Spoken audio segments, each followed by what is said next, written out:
안녕하세요. 오늘은 중화인민공화국 국가안전부 옥수수 종자에서부터 우주선까지 훔칠 수 있는 것은 모두 훔친다라는 소식을 전해드리겠습니다. 2011년 7월 대만 타이베이 국방부 고등군사법원 법정에 한퇴역 장성이 법정에 섰습니다. 재판부는 그에게 무기징역을 선고했습니다.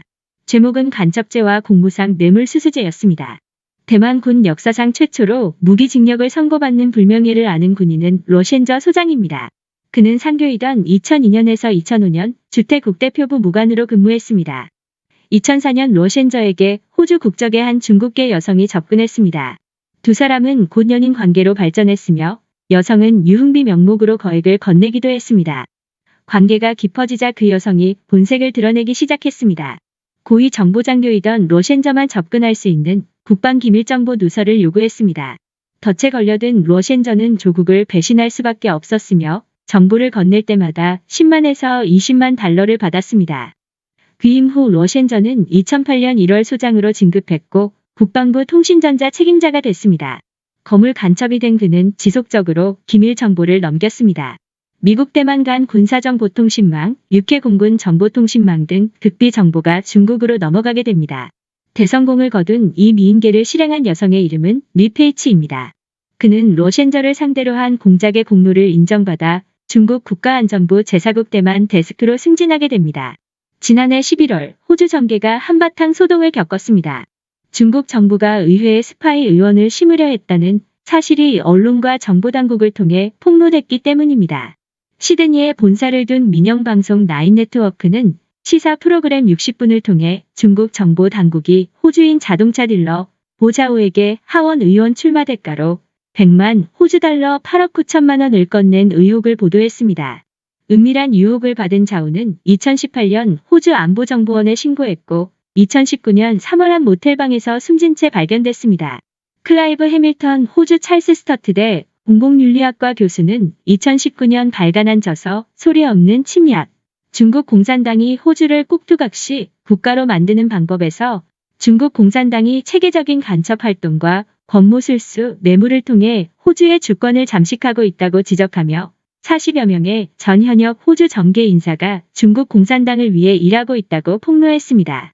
주 시드니 중국 총영사관 정무영사로 근무하던 천육린 2005년 5월 호주로 망명했습니다. 망명 후 그는 영사관 내부 자료 등을 공개하며 호주 내 중국 스파이 공작의 실상을 지속적으로 밝혔습니다. 천육린의 증언에 따르면 호주에서 압력하는 중국 스파이가 5,000명이 넘었습니다. 더 큰 문제는 잠재적 스파이 집단 규모입니다. 2019년 기준 100만 명에 달하는 중국계 주민 중 3분의 1이 중국 본토 태생입니다. 호주 내 중국인 유학생 수는 14만 명에 달합니다. 호주 정보당국은 중국계 주민과 유학생 집단이 스파이의 온상이라고 보고 있습니다.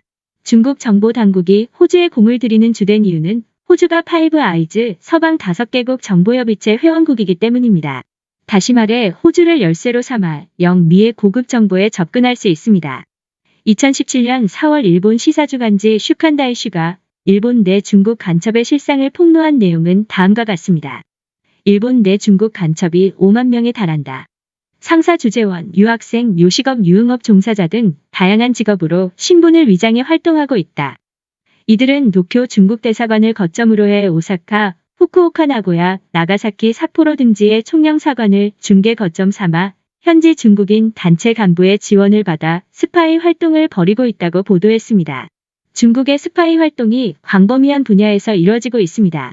옥수수 종자에서부터 우주선까지 훔칠 수 있는 것은 모두 훔친다. 중국 스파이 활동의 본사는 국가안전부 정식 명칭은 중화인민공화국 국가안전부입니다.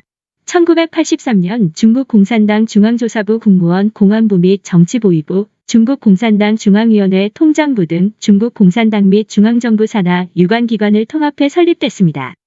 구체적인 인력 예산은 공개되지 않으나 정보력에서 미국 CIA, 모사드라는 별칭으로 더 잘 알려진 이스라엘 중앙공안정보기관, 영국 비밀정보부와 더불어 세계 최고 수준으로 꼽히고 있습니다. 국가안전부 정보요원은 6년에서 10년 단위 해외 장기 체류를 기본으로 하는 전문요원, 기술 데이터 수집 활동을 하는 정보원, 여행객 기업인 유학생 연구원 등 잠재적 요원 등의 풀로 구성됩니다. 정식 요원 규모는 1200명 선으로 유지하면서 전 세계에 흩어져 있는 3만 5천 명의 협조자의 도움을 받아 첩보 활동을 펼치는 이스라엘의 모사드 운영 방식과 유사합니다. 국가안전부는 협조자를 포섭하기 위해 인센티브를 제공하거나 본국으로 소환하겠다는 식의 협박을 하는 것으로 알려졌습니다. 화교 혹은 화해라고 불리는 중국계 해외 교민의 숫자가 유대인에 비해 방대하다는 점에 비춰볼 때 중국판 협조자의 수 또한 거대한 규모라고 추산할 수 있습니다. 오늘 준비한 소식은 여기까지입니다. 끝까지 시청해주셔서 감사합니다.